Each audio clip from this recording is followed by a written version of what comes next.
زیر ناف بال کہاں سے کہاں تک کاٹنے چاہیے؟ پہلے اس کی حکمت آپ سمجھ لیں. یہ غیر ضروری بال جو صاف کیے جاتے ہیں، یہ وہی بال صاف کیے جاتے ہیں جہاں پر پسینہ جمع ہوتا ہے، کیونکہ پسینہ جمع ہونے کی وجہ سے وہاں پہ بدبو پیدا ہوتی ہے. تو اسلام نے یہ پاکی کا نظام رکھا ہے. اب یہ دیکھیں، یہ والی جو جگہ ہے بغلوں کے نیچے والی، اس میں پسینہ جمع ہوتا ہے. یہ بال اگر آپ ریموو نہیں کریں گے تو آپ کو بدبو آئے گی. اکثر جو مسلمان غیر مسلم ملکوں میں جاتے ہیں تو کہتے ہیں یہ کافروں کو بڑی بو آمدی ہے. جی، وہ کافروں سے بو اس لیے آ رہی ہوتی ہے کہ وہ پاکی نہیں کر رہے ہوتے. وہ بھی وہ ساری چیزیں کریں، کلمہ نہ بھی پڑھیں، اس کو روحانی مسئلہ ہمارے لوگ سمجھ رہے ہوتے ہیں. ٹھیک ہے، حالانکہ خود نماز بھی نہیں پڑھتے. اصولوں تو آپ سے بھی بدبو آنی چاہیے، کیونکہ صحیح مسلم میں 246 نمبر حدیث ہے، بندے کے کفر اور ایمان، شرک اور ایمان میں فرق نماز ہے. لیکن اللہ نے دنیا میں پردہ ہی رکھا ہوا ہے. وہ بدبو کی وجہ ان کی پاکی نہ کرنا ہوتا ہے. پاکی کریں تو آپ دیکھ لیں، کوئی مسئلہ نہیں ہوگا، نہیں آئے گی بدبو. کرسچنز میں کتنے لوگ ہیں جو یہ کرتے ہیں، جوز میں بھی ہیں جو کرتے ہیں. تو یہاں پہ پسینہ جمع ہوتا ہے، اس لیے نبی علیہ السلام نے اس کو مشروع فرمایا. صحیح مسلم میں حدیث ہے، نبی علیہ السلام نے زیر ناف بال، بغلوں کے بال اور ناخنوں کے لیے 40 دن کی مدت مقرر فرمائی ہے کہ 40 دن میں ایک دفعہ تو لازمی کرنا ہے. ویسے تو ہر ہفتے میں ایک دفعہ کرنے چاہیے. مسلم شریف میں حدیث ہے، بخاری مسلم دونوں میں حدیث ہے کہ جمعے کا غسل ہر مسلمان پہ، مرد و عورت کے اوپر، مسلم کے اوپر، اس میں مسلم کے الفاظ ہیں سر، بریلوی دیوبندی نہیں ہے، اہل حدیث نہیں، شیعہ نہیں، یہ واجب ہے. اور اس کی ایکسپلینیشن صحیح مسلم میں کہ ہفتے میں کسی ایک دن کریں، جمعے کا دن ہو تو زیادہ بہتر ہے. جس میں الفاظ ہیں جس میں وہ اپنے جسم کی صفائی کرے. صفائی میں صرف میل اتارنا نہیں ہے، یہ غیر ضروری بالوں کو بھی صفائی کہا جاتا ہے. یہ عربی لنگوسٹک میں محاورتاً بات یوز ہوتی ہے. جیسا کہ بخاری کے اندر حدیث موجود ہے کہ نبی علیہ السلام نے فرمایا کہ جب بچہ پیدا ہو تو اس کی طرف سے عقیقہ کرو اور اس سے گندگی کو دور کرو. اور ترمذی ابو داؤد میں وہ گندگی کیا ہے؟ اس کے بال ریموو کرنے ہیں آپ، جس کو کہتے ہیں چانڈ لوانا. اور وہ فرمایا کہ 7ویں دن عقیقہ کرو، ترمذی ابو داؤد میں، اس کا نام رکھو اور اس سے گندگی دور کرو، اس کی طرف سے صدقہ اور خیرات کرو.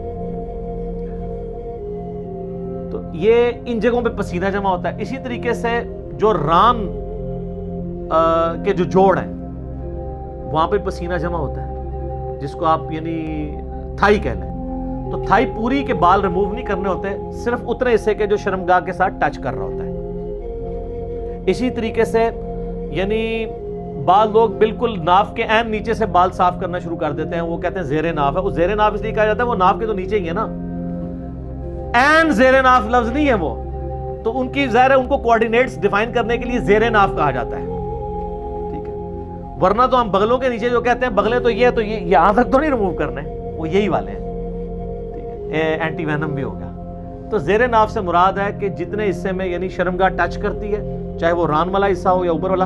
اور اس کا بڑا آسان طریقہ ہے کہ پیٹ کا جو جوڑ ہے نچلے دھڑ کے ساتھ، جہاں پہ پیٹ ختم ہوتا ہے نا، وہ ناف سے تھوڑا نیچے جا کے ختم ہوتا ہے، اس کے بعد سے جو حصہ ہے نا وہ آپ نے بال صاف کرنے شروع کرنے ہیں. شرمگاہ کے اوپر جتنے بال ہیں، دائیں بائیں جو حصہ شرمگاہ سے ٹچ کرتا ہے، یعنی وہ جہاں پہ پسینہ جمع ہوتا ہے، وہ حتیٰ کہ جو بڑے استنجا کرنے کی جگہ ہے وہاں تک، پیٹھ وغیرہ کے بال ریموو کرنے کی ضرورت ہے، یہ اتنے پورشن کے. تو یہ اکثر لوگ پوچھتے ہیں، اچھا ہو گیا اس کو میں نے کلیئر کر دیا. اب آ جائیں وہ اس کے پچھلے پورشن کی طرف، اس سے جو پہلے والا پورشن تھا. سورہ نساء کی آیت نمبر 119 کا آپ نے حوالہ دیا، وَلَآمُرَنَّهُمْ فَلَيُغَيِّرُنَّ خَلْقَ اللَّهِ. شیطان نے کہا تھا اے اللہ میں تیری مخلوق کو ابھاروں گا کہ وہ تیری تخلیق کو بدلیں گے. اور پھر اس کے بعد آتا ہے وہ جانوروں کے کان چیریں گے. اس کے تحت جو بھی تخلیق کو بدلتا ہے وہ حرام کا مرتکب ہے. کوئی شخص اپنے آپ کو خصی نہیں کر سکتا، حرام کا مرتکب ہے.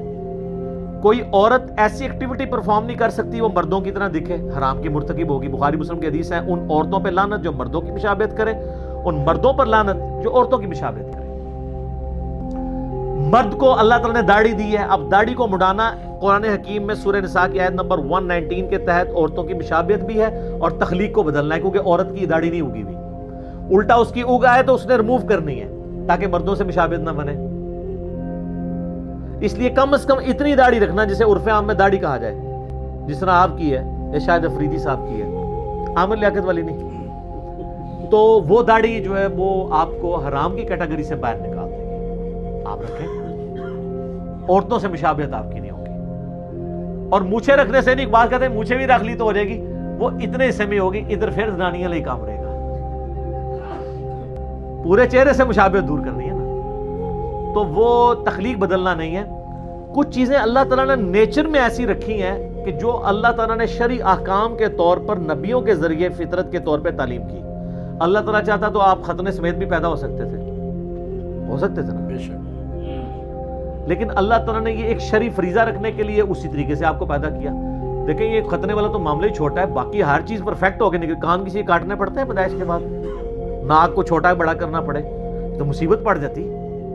ختنہ ہی صرف کروانا پڑتا ہے. تو یہ اللہ تعالیٰ نے ایک دینی فریضے کے طور پہ رکھا. اللہ چاہتا تو کئی لوگ ابھی بھی ایسے ہیں جو نیچرلی پیدا ہوتے ہیں، ان کے ختنہ ہوا ہوتا ہے، وہ آپ اس کو کرامت بنا رہے ہوتے ہیں. وہ کافروں کے گھر بھی ایسے لوگ پیدا ہو جاتے ہیں، جیسے کسی کا 6 انگلیاں لگی ہوئی ہیں، وہ کہتے ہیں بڑا بزرگ ہے، وہ کوئی بغیر پیدا ہو گیا. اس طرح نہیں ہوتا. تو وہ نیچرل ہو سکتا ہے کسی کے ساتھ.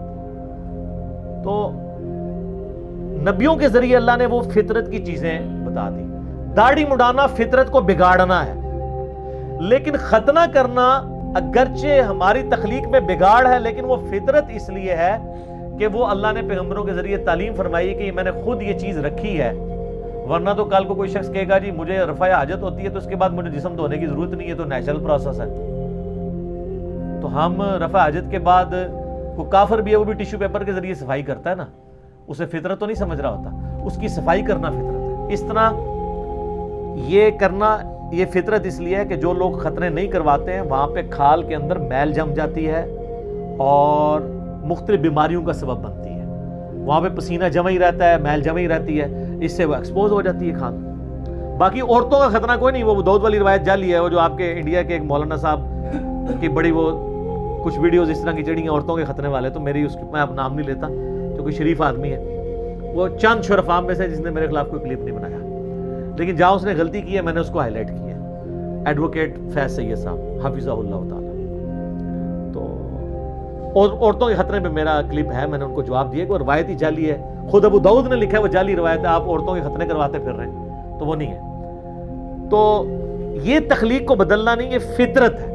اس کے ثبوت میں بخاری مسلم کی حدیث ہے کہ 5 چیزیں فطرت سے ہیں. نمبر 1 ختنہ کروانا، نمبر 2 ناخن کاٹنا، نمبر 3 زیر ناف بال صاف کرنا یا اکھیڑنا کسی بھی فارم میں ہو. آپ اسطرے سے صاف بھی کر سکتے ہیں، بخاری میں حدیث ہیں اسطرے والی بھی.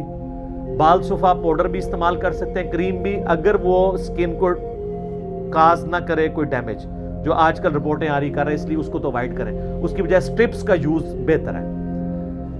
اور نمبر 4 بغلوں کے بال، زیر ناف بال، بغلوں کے بال.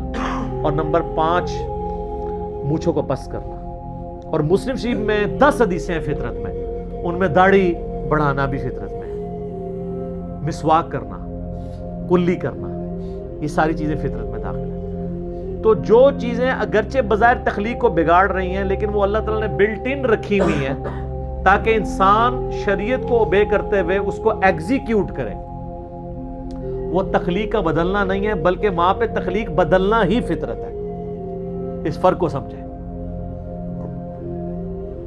اسی طریقے سے اس میں یہ بھی یاد رکھیے گا، ایک شخص کی 6 انگلیاں نکل آئی ہیں. اب اگر وہ ایک انگلی کٹوانا چاہتا ہے تو اس کا حق ہے، وہ تخلیق نہیں بدل رہا، بلکہ وہ خود تخلیق سے ہٹا ہوا ہے، ڈیمیجڈ ہے، یہ اس کی فالتو ہے، وہ ریموو کروا سکتا ہے.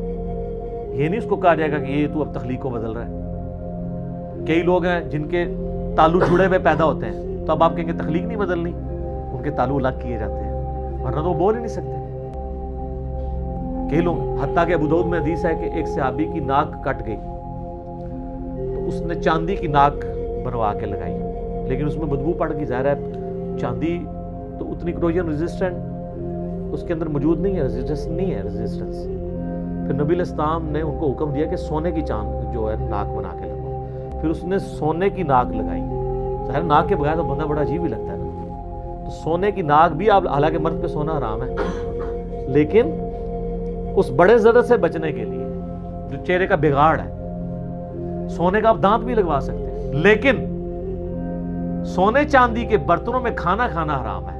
یہ ابو داؤد میں حدیث ہے، نبی علیہ السلام نے ان کو یوز کرنے سے منع فرمایا، صحیح سند کے ساتھ حدیث ہے. تو سونے کا دانت اگر کسی نے لگوایا ہے اس کی وفات ہو گئی تو اب یہ نہیں کہ اس کو دانت سمیت ہی دفنا دیں, آپ دانت اتروا سکتے ہیں کیونکہ وہ ایک قیمتی چیز ہے, اس کے ساتھ ضائع نہ کریں. لیکن جو ہماری میتیں فوت ہوتی ہیں ان کی شیو کر رہے ہوتے ہیں, آپ کو پتا ہے نا, شیو کر کے دفنا رہے ہوتے ہیں, ایسے لوگ بھی ہیں, وہ عجیب لگ رہا ہے بندہ. اور بعض کو بہت جاہل ہیں تو وہ تو غیر ضروری بال بھی صاف کرتے ہیں, لیکن یہ کام کرنے کی ضرورت نہیں ہے. مر گیا تو وہ اللہ کی امانت ہے, اللہ کے سپرد کریں. البتہ اس کے جسم پہ جو کپڑے ہیں یا کوئی قیمتی چیز, کوئی عورت ہے اس کی کان میں بالیاں ہیں, وہ آپ نکال لیں, وہ ظاہر زندہ بندوں کی ضرورت ہے. کپڑے بھی احتیاط سے اگر اتر سکتے ہیں تو اتار لیں, زندہ بندوں کی ضرورت ہے. اور لوگ وہ ڈرتے ہیں, وہ کپڑے پہنتے ہوئے ڈر رہے ہوتے ہیں کہیں ماری نہ جائے. اس طرح نہیں کو مرتا میرے بھائی. اور میں حیران ہوتا ہوں یہ سپرسٹیشس چیزیں مسلمانوں کے اندر ہیں. وہ مسلمان جو اللہ میں بلیو کرنے والے ہیں, جو پوری دنیا کو کہہ رہے ہیں کہ جب موت آئی ہو نہ ایک لمحہ آگے ہو سکتا ہے نہ پیچھے, یہی کہتے ہیں نا, اور خود وہ میت سے ڈر رہے ہوتے ہیں. آپ کسی بندے کو نہ اکیلا میت کے ساتھ چھوڑ دیں اور باقی کہیں جی سارے گھر والے دس جا رہے ہیں, تو نے اکیلا میت کے پاس بیٹھنا ہے. وہ زندگی میں اس بندے سے نہیں ڈرتا ہوگا لیکن مرنے کے بعد ڈر رہا ہوگا. یہ کہاں کا مسلمان ہے, کہاں کا ایمان ہے؟ اس نے کوئی زندہ نہیں ہونا میرے بھائی, اس طریقے سے کچھ بھی نہیں ہونا. تو لوگ یعنی مردے سے ڈر رہے ہوتے ہیں. یہ ایک المیہ ہے مسلمان کا.